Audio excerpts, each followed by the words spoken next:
Algumas atinentes mais a quem dirige o movimento espírita, outros que estão chegando ao espiritismo, tem aquelas outras que se destinam a quem é contra o espiritismo, tem aquelas pessoas que dizem assim, eu estou vendo ainda onde é que eu vou me meter. Então tem abordagens para todos os lados.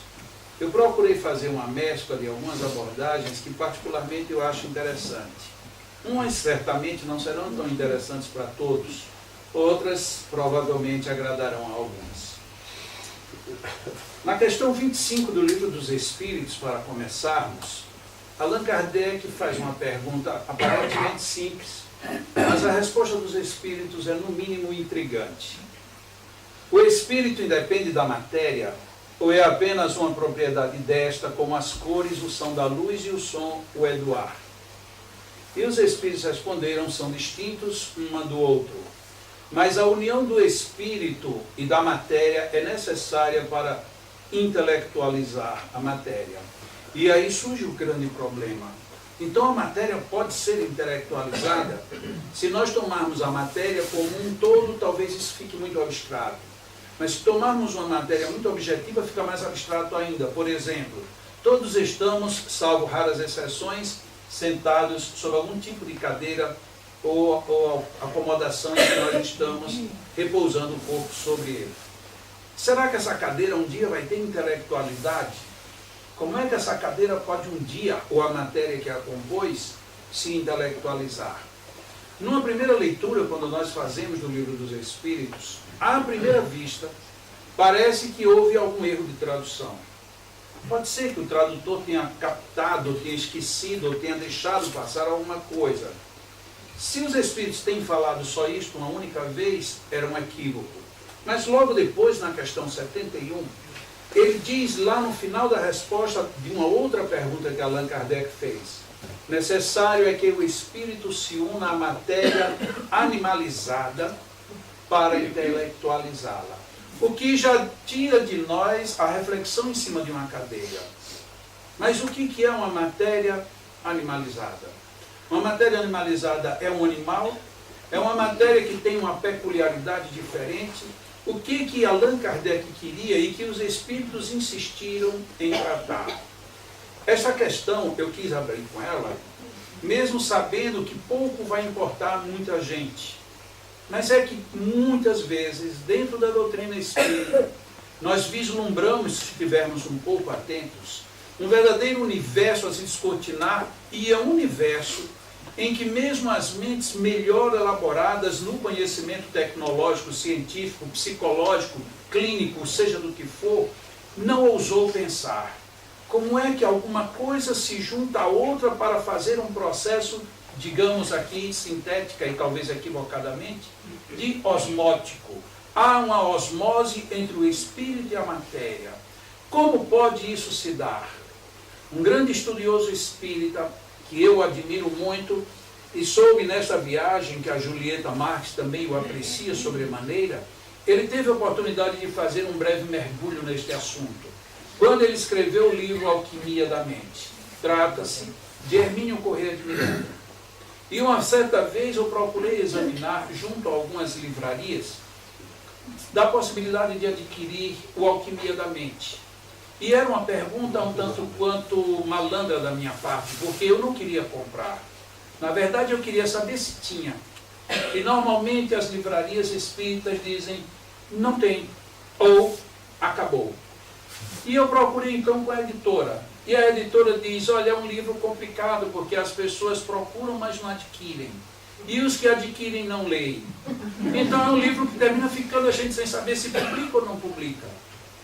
Que impressionante. Nesse livro, Hermínio Miranda, entre as muitas investigações que ele propõe, ele examina uma questão que todas elas são muito complexas na nossa vida. As que dizem respeito a limites. Qualquer limite de qualquer ordem, é difícil você saber onde termina uma coisa e começa a outra. Hermínio Miranda procura saber onde está o limite entre o vegetal e o mineral. Porque se ele consegue decifrar este ponto, talvez depois nós teríamos como mergulhar na distinção mais nítida entre o animal e o hominal. E no outro momento, quiçá, entre o hominal e o espiritual. Apesar de que parecia aí ser um pouco mais redundante. Mas ainda assim, nós temos que muitas vezes há liames muito fugidios, muito imprecisos, ou se quisermos usar uma linguagem mais apropriada, muito sutis, que fazem com que tudo isso parece que voe em asas de aves que não são visíveis e vão para um espaço que nós não sabemos qual é. Hermínio Miranda vai e lança o livro Alquimia da Mente. E eu, por esse meu espírito, às vezes, de perguntar como quem não quer nada e lá no fundo eu estou querendo muita coisa, eu tive a oportunidade de conversar com grandes espíritas. E no meio das conversas eu pergunto, e a Alquimia da Mente, você já leu? Não, ainda não tive a oportunidade. Mas a Alquimia da Mente, você já leu? De quem é esse livro mesmo? Eu digo, do Hermínio Miranda. Ah, Hermínio é fabuloso, todo livro dele é fabuloso. Pois é, e o Alquimia da Mente? O Alquimia da Mente é um livro, inclusive eu estou com ele para ler. E é impressionante a gente não ler. Não ler por quê? Porque é um livro incômodo. Porque ele pensa aquilo que a gente não pensou. Ele leva a gente a refletir algo que a gente não quis refletir. Que está colocado lá no Livro dos Espíritos, a partir da questão 25. O Espírito une-se à matéria para intelectualizá-la. Mas como é que a gente vai intelectualizar uma matéria? Se matéria é matéria, espírito é espírito. Questão 27 do Livro dos Espíritos. Há dois elementos na natureza, espírito e matéria, e os espíritos dizem, acima de tudo Deus. Deus, espírito e matéria compõem a trindade universal. Então nós temos, até mesmo se nós quisermos colocar dentro de um gráfico, que espírito está de um lado e matéria está de outro. Eles não são antagônicos entre si, apenas são oriundos de uma mesma fonte, mas de uma derivação primacial que vem da primeira fonte básica. Bom, mas se são quase as mesmas coisas, o que há que um não consegue ser o outro? E Allan Kardec pergunta, então o espírito é uma matéria quintessenciada? Não. O perispírito é essa matéria que é a mesma matéria do espírito? Não, porque se fosse, razão não haveria para que o espírito não fosse matéria. E a gente percebe, de repente, que dentre os assuntos interessantes que Allan Kardec nos propõe, tem assuntos intrigantes como este. E quantas vezes a gente perde um tempo enorme para dizer, mas eu não sei se o guia veio, mas me disseram que o nome do meu guia é José, mas uma outra pessoa me disse que o meu guia é Maria. Tá bom, então se você tem José e Maria por guia, por que você não se chama Jesus? Já ficaria tudo resolvido. Mas aí a gente entra numa discussão, numa briga sem fim, e perdemos de refletir coisas desse jaez. Temos sim que pensar sobre essas questões. São complexas. Vai atender a todo mundo? Não, mas um dia a gente vai ter que estar atento, porque de alguma forma, quando eu estou na matéria, é esta matéria que eu menosprezo. Menosprezo por não lhe dar atenção, menosprezo porque intoxicá-la com vícios, menosprezo por todos os excessos, por todas as faltas e carências que ela precisa, que eu posso dar e que eu não dou. Então, esta matéria, ela está sendo, se nos permitimos uma boa reflexão, ela está sendo muito mal intelectualizada, porque nós estamos sendo péssimos intelectuais dentro da matéria, que nos serve de abrigo. Então, mesmo que eu não queira ir num campo filosófico mais profundo, nem pretenda mergulhar nos escaninhos da ciência, eu não posso me esquecer de que eu sou um espírito mergulhado numa matéria. E ainda que eu me vá, ainda que eu diga que a matéria grosseira ficou, nós sabemos que o perispírito é composto de matéria, e este também se rarefaz. Este se purifica. À medida que vamos estudando o Espiritismo, descobrimos nas respostas, não precisa ler muito, do próprio Livro dos Espíritos. Quando estamos como espíritos puros, o nosso perispírito se confunde. Será que então é essa a intelectualização da matéria? Será que a matéria vai ser evoluída de tal maneira que ela vai sair da mais densa para a mais rarefeita e um dia ela se sutilizar e nos acompanhar numa outra estrutura? Não sei. A que isso nos interessa? Também não sei. Cada um de nós devemos descobrir aonde isso pode nos interessar. Porque eu vejo muitas pessoas que pegam obras espíritas e estudam assim. Vamos ler hoje qual questão do Livro dos Espíritos? A 323. Muitas vezes a 323 está atrelada a 322, 321 e ainda precisamos ler a 24, 25, 26 para a gente poder entender qual era o cerne da questão. Outras vezes nem ao menos percebemos que uma está aqui e uma outra que estava totalmente solta é quem vem dar o complemento. Afinal de contas, talvez a gente precise até pensar o que estudar, por que estudar, para que estudar e como estudar. Do contrário, daqui a pouco nós vamos estar o tempo todo apenas a repetir frases, citações, referências que alguém disse. Tem muitas igrejas que elas falam alguma coisa e chega num dado momento, e aí se espera o que a gente diga? Amém. Aleluia. Assim seja. E por aí afora.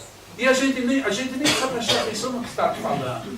Porque enquanto ele veio, vinha andando, e quando ele foi, não sei o que lá, aí a gente escutou, não sei o que lá, está na hora então, amém. Então a gente não raciocina. Mas a doutrina espírita, sem querer denegrir nenhuma outra, ela nos convida a essas inquietudes. A gente tem que pensar. E tem que pensar realmente, às vezes, incomoda um pouco. Cada um é livre para encarar as coisas à sua maneira.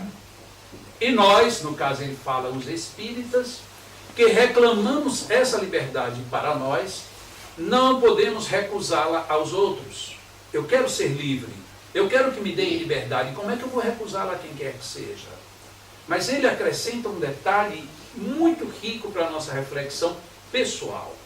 Mas do fato de que uma opinião seja livre, não se segue que não se possa discuti-la, examinar-lhe o forte e o fraco, pesar-lhe as vantagens ou os inconvenientes. Essa era a sensatez desse homem, Allan Kardec. Tudo nós podemos pesar. Tem coisas que realmente são muito valiosas, mas que não nos dizem respeito. Então eu não posso pôr muito peso nessa questão. Tem outras que me dizem respeito muito diretamente. A essas eu vou exercer um poder de reflexão, de ponderação, de dar, inclusive, um nível de conveniente ou inconveniente, de acordo com o que me queira. Então, uma questão como essa, que nós acabamos de ver, a intelectualização da matéria, até que ponto isso tem peso na minha vida? Muitas vezes a gente acha que no primeiro momento não tem nenhum equívoco quanto a isso. Num segundo, num terceiro, num 10º momento, ainda não descobrimos nenhum sentido. Mas num dado momento a gente vai dizer, nossa, o que foi que aconteceu? E é melhor que a gente pense no valor da união da matéria do que simplesmente a matéria vir de lá para cá e nos esmagar. Como muitas vezes a gente vai atravessando uma rua, vem um vendaval, arranca uma folha de uma árvore, um galho de uma árvore, ele cai na nossa cabeça. E lá vem aquele galho não intelectualizado mexer no nosso intelecto. Então é melhor a gente primeiro pensar nele do que estar submetido a ele. Ainda no livro dos Espíritos, posto de parte o direito que a lei humana consagra, qual a base da justiça segundo a lei natural?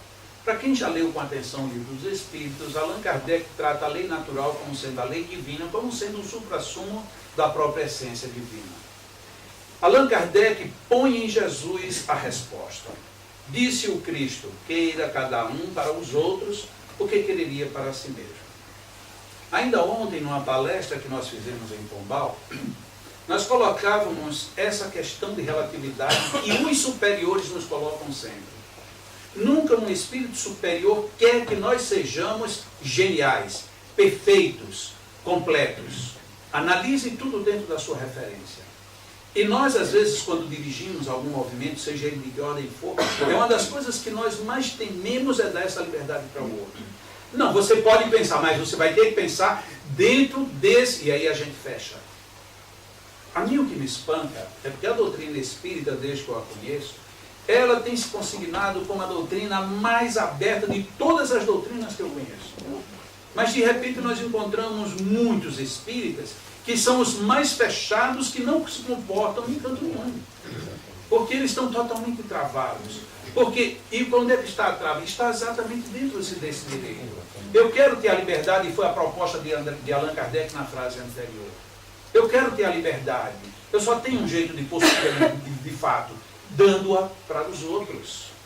Qual é a minha liberdade? É a de pensar com quais referências as minhas? Qual é o maior direito que a pessoa humana tem? É o de pensar dentro de que limites, dentro dos seus limites. Por quê? Eu vou querer para você o que eu gostaria de ter para mim. Muitas vezes a gente usa isso de forma totalmente equivocada, a gente inverte a equação e aí a gente diz, nossa, eu estou querendo isso, então é o que eu vou desejar para o outro. Mas não é essa a proposta. Tem pessoas que dizem assim, Nossa, toda hora que eu vejo que você está feliz, eu fico feliz. Quando eu vejo que você está sorrindo, eu sorrio. Quando eu vejo você chorando, eu choro. Por favor, fique rico. Veja que é uma questão invertida dentro do contexto que os espíritos colocam. Vamos continuar com Allan Kardec. Talvez eu seja até muito chato por pegar tanto Allan Kardec, tendo tantos autores, tantos livros. Mas eu não sei porque eu tenho uma mania nesse homem que é impressionante. Porque quando eu acho que ele está errado, eu descubro que fui eu que não entendi. E eu, de tanto ter feito isso na vida, eu resolvi agora, mesmo que eu não entenda, você tem razão. E eu estou por ele. E até agora tem dado certo. Então eu vou por ele. A força para progredir aure ao homem em si mesmo, ou o progresso é apenas fruto de um ensinamento? Pergunta intrigante. Quer dizer, então, a força que eu uso para progredir, ela vem naturalmente ou é um ensinamento? De onde é que vem isso? Vem de mim, vem de fora, vem de onde?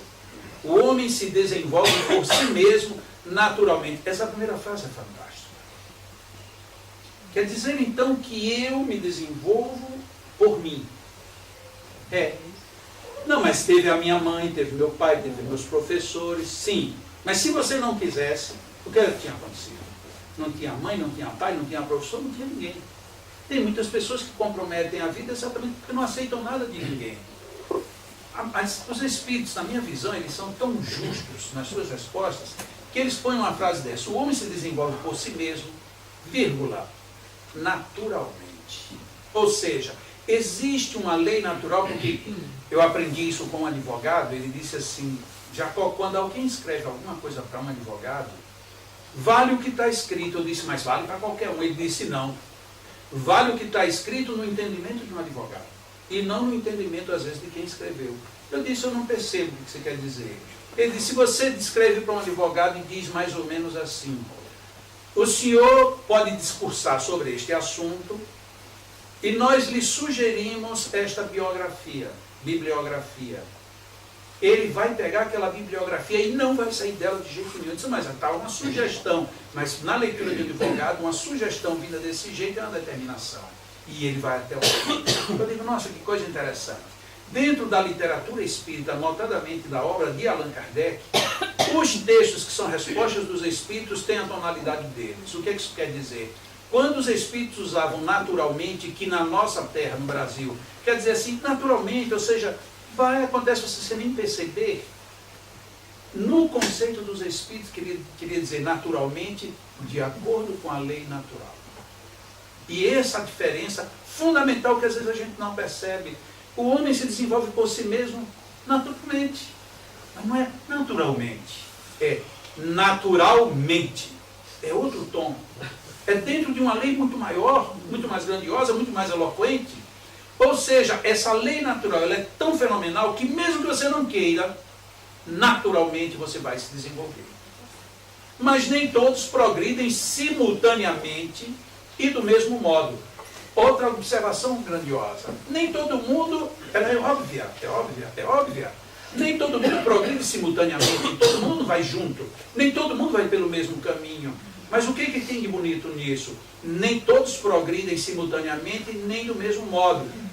Mas, subentendido, todos progridem. Esse subentendido a gente não lê, ou tem dificuldade de perceber. E aí quando a gente vai falar de uma questão como essa, a gente diz, os espíritos disseram que nem todo mundo se desenvolve. Uns se desenvolvem mais, outros lentos, outros são muito devagar, outros se arrastam, outros precisam sofrer muito. E aí a gente entra no caminho da desgraça. E os espíritos colocam, nem todos progridem simultaneamente e do mesmo modo. Eles não disseram se vão mais lento, se vão mais rápido, como vão? Vão. Nós vamos. Dá-se então que os mais adiantados vão receber o louro. Yes, cheguei por primeiro. Não. Os mais adiantados auxiliam o progresso dos outros por meio do contato social. Contato social. E o que é contato social? Contato social é isso aqui, olha que coisa linda. Que contato social? Tem gente que talvez quando quer se mexer, o outro tem que abrir espaço para ele poder dar uma mexida. Olha que contato social fantástico. A gente tem que estar aqui assim, nossa, como é que eu vim para cá hoje para ouvir esse brasileiro falar essas coisas e eu não consigo nem me mexer em contato social, né? Extremamente valioso. Lá na frente, no livro O Céu e o Inferno, na parte 1ª, capítulo 3, item 8, Allan Kardec coloca: a encarnação é necessária ao duplo progresso moral e intelectual do espírito. Ao progresso intelectual, pela atividade obrigatória do trabalho. Ao progresso moral, pela necessidade recíproca dos homens entre si. A vida social é a pedra de toque das boas ou más qualidades. Uau! Mas é fantástico como é que esse homem, em qualquer livro que a gente vai, ele é sempre coerente, consequente, e ele soma, é sempre um somatório de tudo para que a gente entenda. Então quer dizer que eu posso progredir naturalmente, dentro da lei natural, sim. Se você não escolhe um bom caminho, se você tem dificuldades, alguém se adiantou, não se preocupe tanto, deixa ele adiantado, depois ele volta para te ajudar. Isso é uma lei de solidariedade fantástica que só existe se houver uma lei social. Mas que lei social é essa? É a lei social que está inserida na lei natural, daí o naturalmente. Então eu preciso, e essa é uma das grandes virtudes da doutrina espírita no meu modo de ver, contrário à maioria das religiões que querem que a gente simplesmente vá porque seguiu, porque entendeu ou porque sofreu, o Espiritismo diz que a proposta dele para nós é o desenvolvimento intelecto moral. Fantástico. Intelecto moral? Sim. E que coisa mais linda, daqui a pouco a gente debate exatamente nesse ponto. O progresso moral acompanha sempre o progresso intelectual, decorre deste. Uau. Eu acho que essa tradução está errada. Porque não é possível. Quer dizer então que a moral é decorrente do avanço intelectual. Não, mas isso parece ser um absurdo, porque tem tanta gente que sabe tanto e é tão mal. Tem tanta gente que faz tanto mal porque tem muita intelectualidade. Como é que o bem, a moral vai vir daí? Ele faz a pergunta: como pode o progresso intelectual engendrar o progresso moral? Fazendo compreensíveis o bem e o mal. O homem, desde então, pode escolher. O desenvolvimento do livre-arbítrio acompanha o da inteligência e aumenta a responsabilidade dos atos. Eu me lembro, isso já é passado, quando há uns 30 anos, qualquer empresário que queria ter muito lucro, quanto mais lucro ele queria, mais ele subjugava o funcionário. E quanto mais para trás, isso foi mais grave. Tanto que tivemos os longos períodos da história de escravidão. Então você matava praticamente aquele que lhe dava a condição. Isso veio progredindo até que veio uma mudança nas organizações das empresas, que chegaram à seguinte conclusão: se o meu funcionário não descansa nunca, ele começa a perder rendimento. Então, para eu não ter a perca do rendimento, eu tenho que agora lhe dar um período de lazer. Mas se eu der um período de lazer e os seus filhos estiverem passando necessidade, ele fica tão preocupado com a família que ele se esquece da função. Então agora eu tenho que suspender a família. E aí foi quando começou a surgir plano familiar escolar, plano familiar de saúde, de seguridade social e todos os planos. Porque todo mundo ficou bonzinho. Não. Porque a intelectualidade levou que para você continuar no seu nível de intelectualidade, você agora tem que resgatar quem está lá embaixo. Só que como isso foi um período de história muito curto e nós não vemos a história que vivemos, nós só vivemos a história que passou, dificilmente a gente percebe como a sociedade tem mudado. Ah, mas tem muita corrupção. Uma hora os corruptores e os que foram corrompidos perceberão que nem levaram vantagem. Recentemente eu soube de uma história de uma pessoa que estava querendo e brigou e criou uma inimizade monstruosa, estava com um câncer terminal, morreu 2 meses depois. Ah, mas e aí a pessoa morreu? Pois é, como a vida é contínua.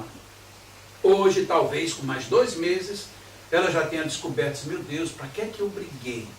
Se eu tivesse, em vez de despedir da minha energia naquela briga, eu tivesse concentrado a energia na minha recuperação, eu poderia ainda estar no corpo. Com aquilo que nunca me fez falta, sem estar a mim me pertencendo. Porque não me adianta, eu tenho essa caixinha de som aqui, ela não é minha, não me serve para nada. Por que eu vou brigar quando terminar isso aqui tudo, eu pegar caixinha de som, ou essa coluna de som, como vocês chamam, e colocar na minha bolsa e ir embora. Não vai me servir de coisa nenhuma. Para que eu vou querer levar isso? É porque eu sou bom? Não, é porque eu tenho o meu intelecto desenvolvido. Eu digo, não é vantagem eu levar isso. Hoje eu não levo isso. Não vou levar o copo, até porque eu estou vendo que o copo estão jogando fora, então por que eu quero um copo que vão jogar fora? Aí daqui a pouco eu vou dizer, não, então eu vou querer um projetor. Não, mas um projetor, para que eu quero um projetor se eu já tenho um projetor lá no meu centro? E daqui a pouco eu digo, bom, não vou levar nada. Ou então eu vou dizer, como um amigo disse, que um outro amigo disse para ele, vou roubar sua mulher.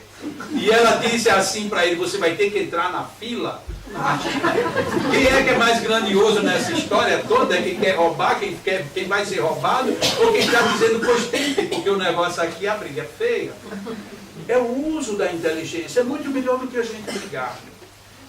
No mundo todo existe um gesto, que é um gesto extremamente indelicado, que óbvio que eu não vou fazer aqui, mas vocês saberão qual é. Um dia eu vim a conduzir meu carro, eu devo ter feito alguma coisa sem perceber.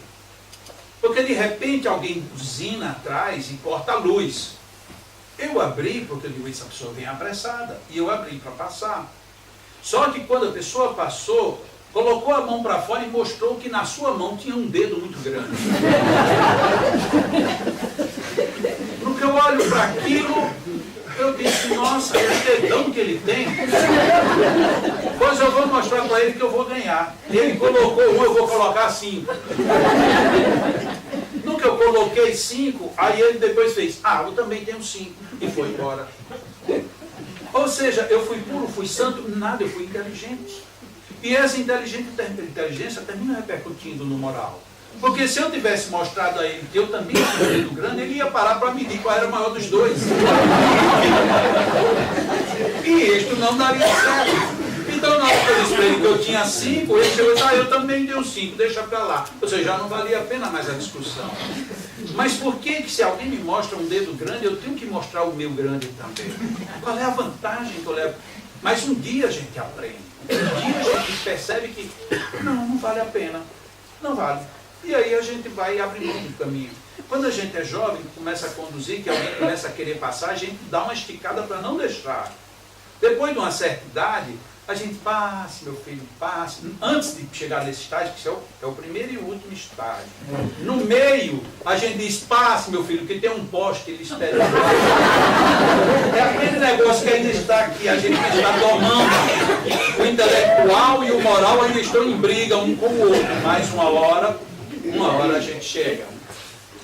Então, que coisa fantástica, como é que o Espiritismo nos coloca? Porque se nós aprendêssemos apenas que só o moral é quem é o primeiro, como a gente ouve 99% das vezes, inclusive na casa espírita, a gente fica assim, olha, você não pode fazer isso. Mas por que não pode? Não pode, porque você é espírita. A gente passa a viver meio que constrangido. Olha, eu ia até dar uma risada, mas... Aí a gente se prende, se priva e a gente começa a sofrer muito. Estava conversando hoje com um grande amigo aqui, a gente comentava sobre anedotas. Como aqui tem poucas pessoas que gostam de anedotas, então a gente fica difícil deduzir quem era. E estava falando que teve uma senhorinha que foi noviça, depois entrou e foi freira. E como freira, ela não falava com ninguém, não queria conversa com ninguém, porque ela queria sair pura para ir para o paraíso. Até que um dia ela desencarnou. Na igreja dela, ela morreu, mas ela desencarnou. E ela desencarnou, e como ela acreditava que era São Pedro quem abria as portas dos céus, ela foi procurando de São Pedro, mas ela saiu que parecia um foguete da NASA. E chegou lá em São Pedro. São Pedro, ele disse, irmã, você por aqui? São Pedro, o senhor já me reconhece? Claro. Olha, São Pedro, eu mereço um lugar no céu. Claro, irmã, você merece. Pois é, São Pedro, o senhor sabe, eu nunca namorei, eu nunca peguei na mão do rapaz, nunca olhei nos olhos de um homem, nunca dei um beijo. Pois é, nem precisava disso para você estar aqui, mas já que você veio. Por quê? Porque a gente pensa que tudo no mundo é errado. Tudo.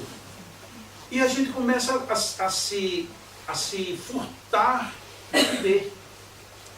Esse furtar-se a viver é um castigo que a gente não merece. Ao contrário, não pensem que eu estou dizendo que a gente tem que fazer da vida uma vida de banalidades. Não é isso. Mas a vida é a vida. Tem um cantor brasileiro que definiu muito bem. E a vida, o que é a vida, diga lá, meu irmão. É bonita e é bonita. Essa é a conclusão que ela diz, que pergunta às crianças, que as crianças sabem. O que é a vida? E a vida é bonita e é bonita. Viver e não ter a vergonha de ser feliz. Nossa, a gente tem vergonha de ser feliz. Nossa, mas você está tão bem. No dia que a minha mãe desencarnou, agora há pouco, eu fiquei profundamente abatido. Algumas pessoas chegaram para mim e disseram, mas você não é espírita? Eu digo, não, eu sou gente. Não, mas o espírita não deveria sofrer. Eu disse, como não? A minha mãe partiu. Eu não tenho mediunidade de evidência. Se ela chegar, alguém vir, vai ver, mas eu não vou ver. Alguém vai dizer, Jacó, tua mãe estava aqui. Eu digo, legal. E eu digo para ela, senhora, por que a senhora não aparece para mim? Fica aparecendo pessoas fofoqueiros.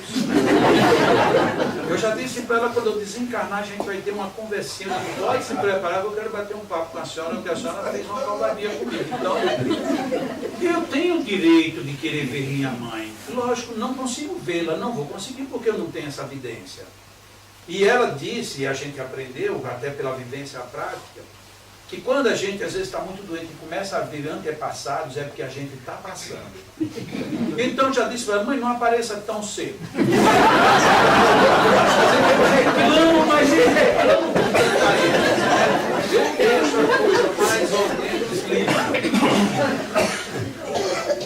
Mas é verdade. Então, como é que a gente vai viver a felicidade de viver se a gente está constrangido? Lógico, tem momentos que a gente não pode fazer cuido, tem momentos que a gente não pode ter determinadas posturas, seja sociais, seja do que for. De repente você vai para o ambiente seu profissional, você não vai para o seu ambiente profissional do jeito que você vai para as praias do Algarve, porque não vai dar certo, a não ser que você seja um pescador. Se você for pescador, aí você vai. Mas se você for pescador de todos os dias e pescar, você vai ver que você não vai só de sunga, nem só de biquíni, porque senão o sol vai lhe comer vivo. Então você já vai e se veste outra vez. Tudo tem as suas conveniências. Então não é viver inconvenientemente, mas dentro da conveniência de cada um de nós podemos viver. E precisamos viver. Alguém vai errar, todos vamos errar. Todos vamos cometer equívocos. E qual é a vantagem? Nenhuma no primeiro momento. A segunda, é que nós ficarmos atentos, nós aprenderemos. Por isso é que a evolução intelectual enseja a moral, porque a gente aprende o sim ou não, o certo e o errado, o que tem maior ou menor valor. Não é notável Allan Kardec ter tratado dessas coisas para a gente? Não precisam responder, eu acho. Fico satisfeito com a O pensamento do encarnado, ou seja, de quem está vivo no corpo, atua sobre os frutos espirituais como o dos desencarnados, ou seja, o mecanismo é o mesmo. E se transmite de espírito a espírito pelas mesmas vias, ou seja, existem sistemas de transmissão de energias, de fluidos. E conforme seja bom ou mal, isto saneia ou vicia os fluidos do ambiente. Quando nós estávamos vindo de Lisboa para cá, nesta viagem, o Fernando, muito educadamente, ele diz assim, vocês gostariam de ver a cidade, como é que é o nome lá, de Fátima? Como é o nome daquele, né? Não, vocês gostariam de ver o santuário de Fátima? Eu perguntei para a Lulu, fez, depende. Aí ele chegou, ele queria estar mais apressado do que a pergunta que ele fez. Eu, como sou uma pessoa muito discreta, eu não deixo os meus amigos de saia justa. Ele disse assim, vocês querem ver na ida ou na volta? Aí eu já disse para minha mulher, é melhor na ida logo, não é? Aí ela concordou, aí ele parou. Porque viajar muito dá experiência, dá traquejo. Eu, às vezes, eu viajo muito, às vezes eu vou para algum lugar e demoro e faço uma palestra, 2, 3, um seminário, mas quando termina, irmão Jacó, você vai viajar hoje à noite, não é? Você não já quer ir hoje de manhã para o aeroporto? É mais ou menos assim na hora da volta. Aí eu digo, vai que Fernando na volta ele vai querer já ir direto para o aeroporto, a gente não vai ver o santuário de Fátima. E aí resolvemos parar. A pobre da Leonor já liga para ele, você ainda demora a chegar? Ele disse, 1 horita. Como para mim, em português do Brasil, não tem horita, eu não entendi o que ele disse. E aí ficamos lá o tempo que foi necessário. O brasileiro é esperto também. Mas olha que coisa interessante. Quando nós vamos nos aproximando depois de estacionar o carro, eu falo para a Lourdes, você está sentindo como uma mudança de ambiente? Ela disse, estou. E fomos. O tô dela não é o tô do telefone, não. O tô é assim, é estou. Então nós entramos, encaminhamos, e quando já estávamos lá em cima fazendo fotos, de repente ela foi fazer uma foto, eu fiz a foto, ela vinha vindo de lá para cá, e ela vinha fazendo assim no nariz. Eu disse, está gripada? Ela disse, não, estou emocionada. Ela estava chorando. Ninguém tinha falado nada, a gente estava fazendo foto, não, fica aqui, fica ali. Vejam o que é um clima fluídico. Eu fico muito à vontade, eu estou falando de um espaço eminentemente católico, para ninguém dizer que eu estou falando, dizendo que só na casa espírita tem um ambiente. Os pensamentos de quem estão ali, das pessoas que ali estão, são pensamentos de primeiríssima ordem. É de perdão, é de pedido de ajuda, é de oração, é de gratidão, é de irmandade. Aquela ambiência, ela fica totalmente transcendente. E não importa eu ser espírita ou eu ser ateu. As pessoas se aproximam e você vê que não há espaço para um desentendimento.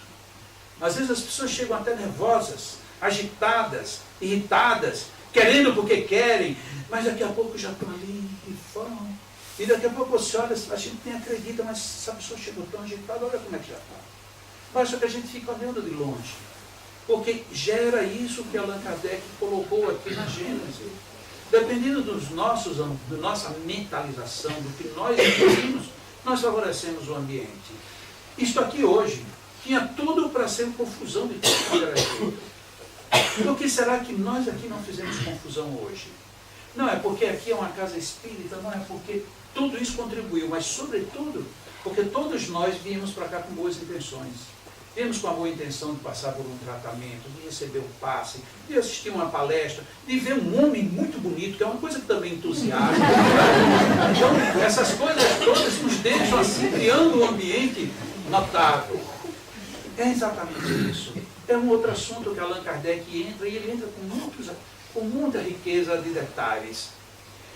Na questão 799, de que maneira o Espiritismo pode contribuir para o progresso? Eu quero fazer aqui uma ressalva antes de ir na resposta. No meio espírita, nós temos trocado algumas coisinhas que talvez não sejam muito legais, apesar de que a gente se entende. Uma delas está aqui inserida, em uma palavra, que se chama progresso. Nós dizemos muito uns com os outros que nós evoluímos. Eu digo logo, eu prefiro progredir. Porque evolução é lei natural para tudo, absolutamente tudo. Tudo evolui. E eu costumo dizer uma expressão bem simples para quem já me ouviu falar. Até um pé de alface evolui. Por que um pé de alface evolui? Porque antigamente o pé de alface ficava ali, era comida de gado. Depois o pé de alface, não, é verdura, é bom, faz bem para a saúde, os homens começaram a comer. Hoje a gente pega alface para fazer enfeite. A gente vai no restaurante e o alface já deixou de ser comida, ele é enfeite, é ornamento. Quer dizer, veja que progresso. Progresso? Não, evolução. Porque ele não tem culpa nenhuma disso. Agora, o nosso progresso é opcional. Eu posso progredir agora. Não, nessa encarnação eu não quero progredir coisa nenhuma. Tá bom, você vai ficar parado. A nós, seres humanos, foi reservada a lei de progresso. A lei de evolução atinge a todos, humanos e não humanos. Mas no meio espírita a gente usa muito, fulano é muito evoluído. Quando a pessoa diz isso comigo, eu digo, estou igual um pé de alface. Eu prefiro progredir, porque na hora que eu progrido, eu estou fazendo por onde? Mas não sei se vocês me permitem, que o bom da gente estar falando aqui é porque a gente fala o que quer, depois alguém pode reclamar, mas enquanto a gente está com a palavra, a gente vai deitando o verbo, né?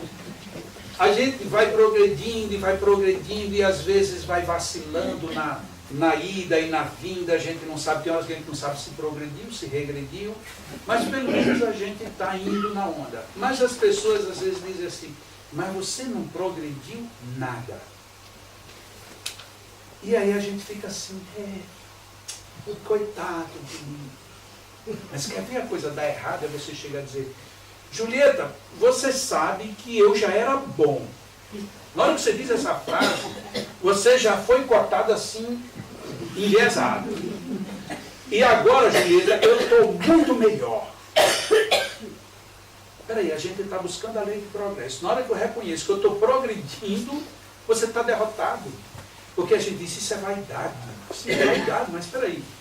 Eu, quando eu comecei, eu não falava, não via, não tinha nem dente, cabelo muito pouco. E nem abri os olhos, que naquela época que eu nasci não se abriu hoje. Os nenéns daquela época eram mais sabidos, eles ficavam fechados mais tempo. Hoje os nenéns já nascem assim, querendo saber o que está acontecendo. São tudo fofoqueiros mesmo. Então muda muito, tudo muda. E aí a gente aprende que a gente está aqui para progredir. Ok, menos não diga isso. Porque se você disser que você está progredindo, vão puxar seu tapete. Olha, ela está incomodada. Pode progredir.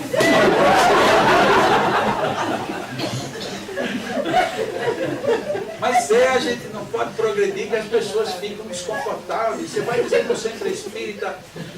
Eu me lembro bem da história da aluna, né? Eu tenho uma filha que aconteceu isso com ela. Aconteceu com muita gente, mas com uma das minhas filhas aconteceu isso.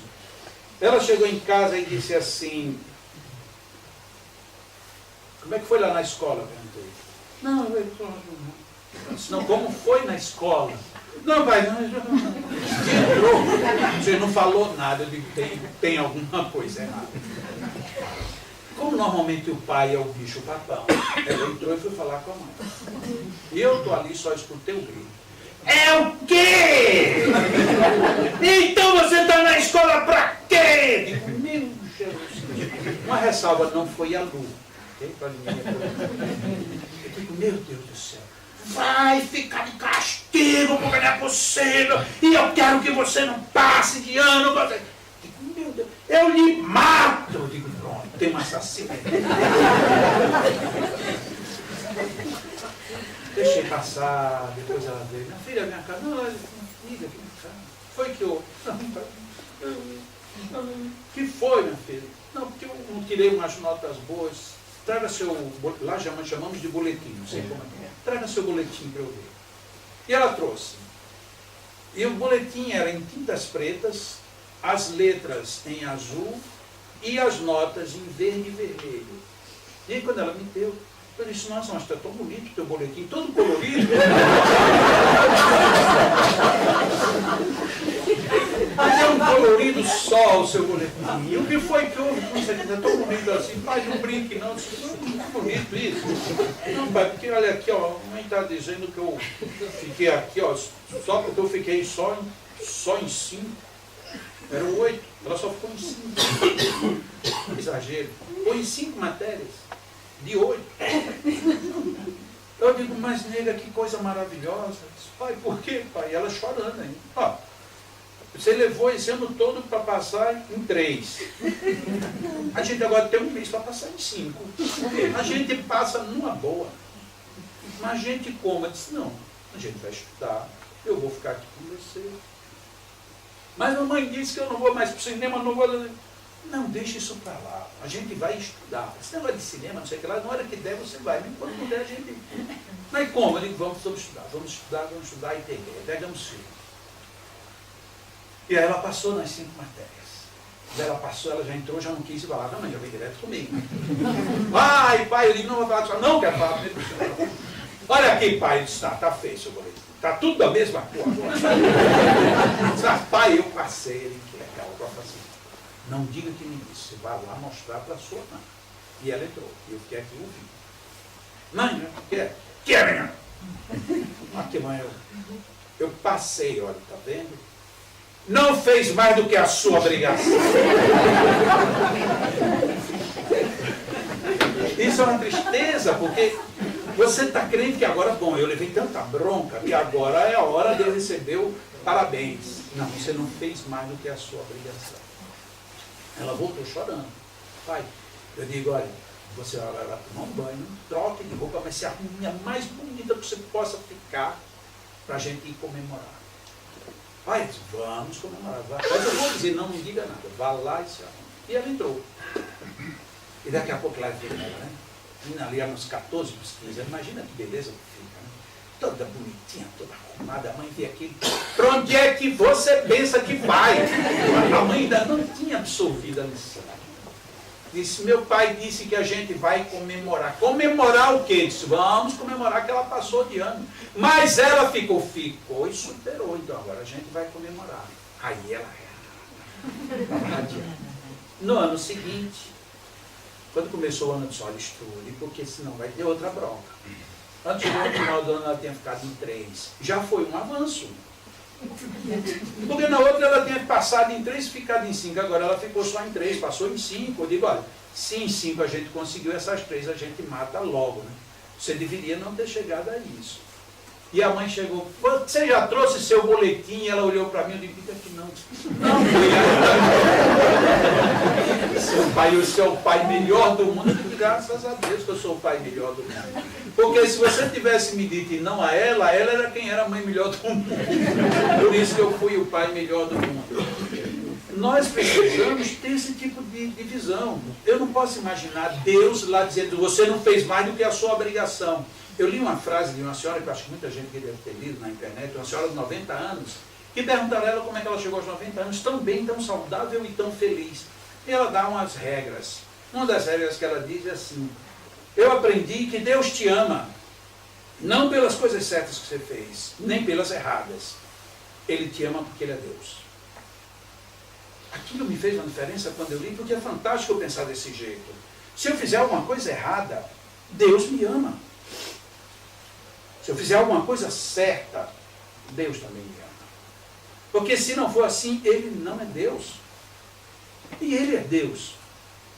Então Ele não vai estar feliz, Jacó errou. Não, Ele não vai ficar feliz. Mas também Ele não vai dizer, sim, ele acertou. Não. Ele vai dizer, nossa, ele está caminhando bem. É esse o caminho. É o caminho do progresso que todos nós devemos trilhar. Lá, os espíritos disseram para Allan Kardec, como é que o espiritismo pode ajudar? Tem 3 situações. A primeira delas, destruindo o materialismo. Não é a matéria. E essa é a nossa confusão. A gente acha que o espiritismo está contra a matéria. Não, a matéria é matéria.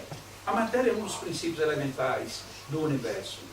Ele está contra o materialismo, que é o que faz hoje a grande chaga nossa. Nós temos dificuldades porque não sabemos ainda trabalhar a matéria. Depois, quando ele deixa a nossa vida futura, sem ser mais aquela dúvida eterna. Se todo espírita pensasse nisso, nós trataríamos a relação com o mundo espiritual diferente. Porque a gente ainda trata o mundo espiritual de uma forma muito mística, muito, não sei, pode ser, quem sabe se foi, se não foi, e a gente não investiga. Porque se existe mundo espiritual, existe comunicação. Se existe comunicação, não pode ser unilateral. Tem que ser bilateral. Chico, muitas vezes, ele leva a culpa de uma frase que ele disse com um sentido e ela foi generalizada para outro. O telefone toca de lá para cá. Por que ele disse isso? Primeira coisa, porque ele era mineiro. Todo mineiro só diz as coisas um tanto quanto rebuscadas. Segundo, porque ele vivia perseguido pela humanidade toda, querendo um bilhetinho daqui para lá. Então ele dizia, não, só vem de lá para cá. Mas tanto ele não era verdade isso, que ele toda hora que ele ia para qualquer lugar, ele estava, mas Emanuel, o que é que você me diz? André Luiz, o que é que você me fala? Ele estava perguntando a eles o tempo todo. Ele não queria era deixar que as pessoas fizessem dele um escravo de consultório do além. Mas é lógico que existe conexão daqui para lá. Allan Kardec, no livro dos Espíritos, ele trata, no livro dos Médiuns, ele trata no capítulo 28 exclusivamente sobre as evocações. Então, existe. O Espiritismo abre isto. É difícil encontrarmos bons médiuns que façam boas comunicações? É. Mas no livro dos Médiuns, capítulo 24, nós temos como conversar com esses espíritos, como saber da seriedade deles e, por consequência, dos próprios médiuns. E depois, abolindo os prejuízos de seitas, castas e cores, que a gente pensa que às vezes não tem na nossa religião. Não tem. O Espiritismo não tem. Mas tem no seio da nossa cabeça. Nós ainda temos muitos preconceitos. Essa reflexão de Francisco, ele é mais longa, quem tiver o filme, eu acredito que vale a pena dar 16 minutos e meio essa cena completa.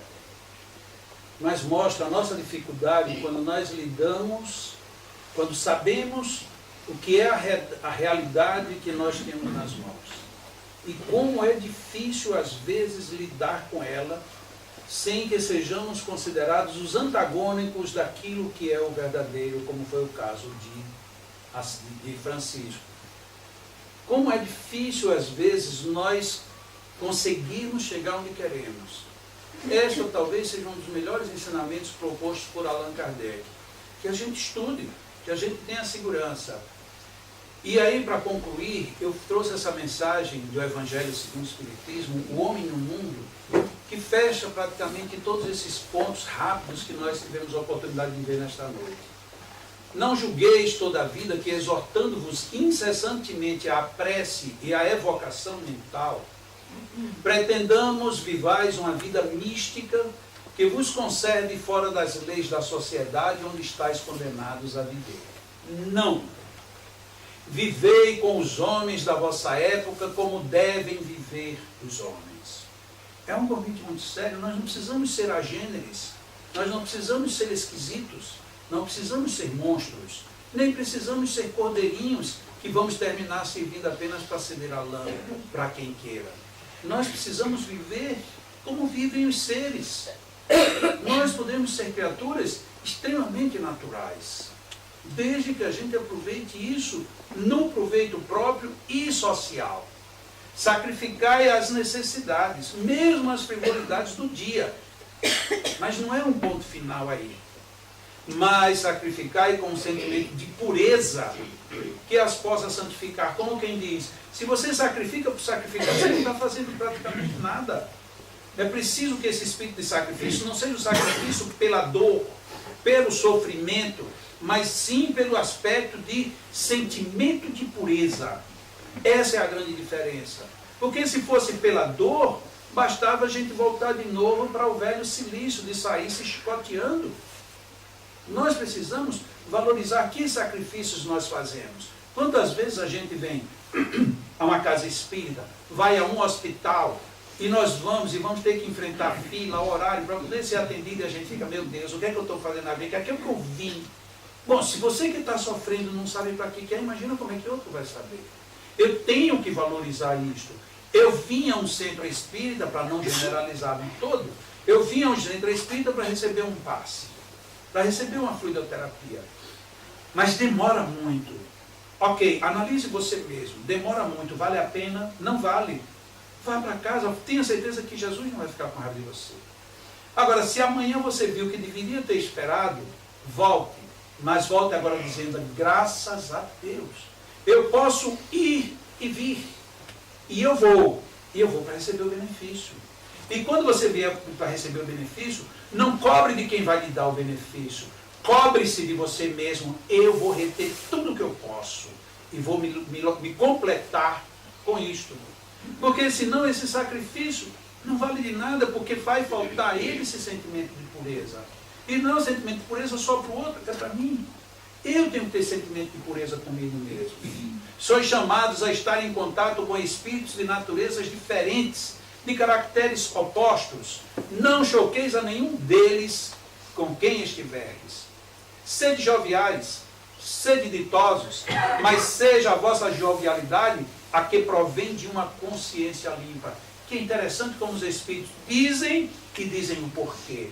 Dizem e tiram o espírito de condenação. Dizem e dizem que o sofrer por sofrer não leva a coisa nenhuma. Porque é preciso que a gente faça com essa grandiosidade. Pureza de sentimento, jovialidade fundada numa consciência tranquila. E concluem. Não consiste a virtude em assumir-lhes severo e lúgubre aspecto, em repelirdes os prazeres que as vossas condições humanas vos permitem. Basta reporteis todos os atos da vossa vida ao Criador que vos deu. Meu Deus, eu vou fazer isso, pode não ser a coisa mais certa, mas eu faço em nome de Deus. Eu não estou num templo religioso, eu estou na minha casa, estou arrumando as coisas. Não, mas isso aqui, se eu fizer desse jeito, A minha mulher pode não gostar. Ok, em nome de Deus eu vou fazer de tal maneira que fique agradável. E você conquista a sua tranquilidade, conquista a sua mulher e evita uma série infinita de problemas. Mas quantas vezes a gente faz as coisas, mas pode ser que ela não goste, problema dela. Não é problema dela, porque o problema dela é o meu. Porque se tem uma coisa que não se reparte na vida é isso. Problema do homem é do homem, problema da mulher é do homem também. Impressionante. Lucro que o homem pensa que é dele é da mulher, lucro da mulher é só dela. Não pensem que é diferente. É sempre assim. Mulher tem carro, marido tem carro. Ela pede o carro dele emprestado, o tanque está cheio. Ela presta o carro para ele. Não, mas eu não quero mais, fique com o meu, tanque está vazio.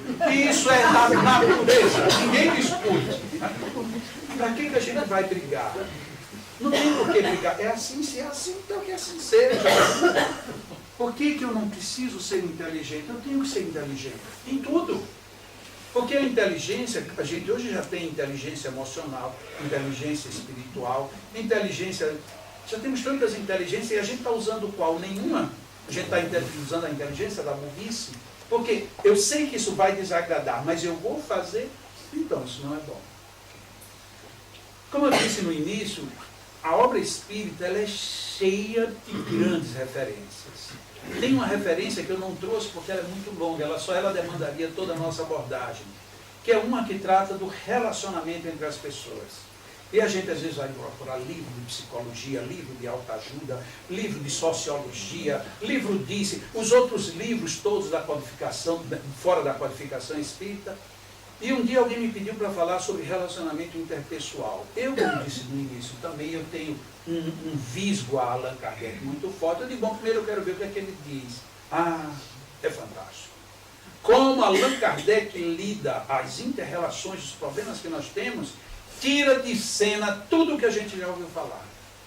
Eu não vou tocar no assunto, porque um dia Leonor vai perguntar assim, vocês gostariam de ter algum expositor que volte a esta terra? Aí vocês vão dizer, Jacó para falar nesse assunto. Aí eu virei. Porque se eu falar tudo, aí eu dizer, vamos chamar Jacó. Não, Jacó não tem mais o que dar. Então eu vou deixar pelo menos esse assunto pendente para num futuro nós conversarmos.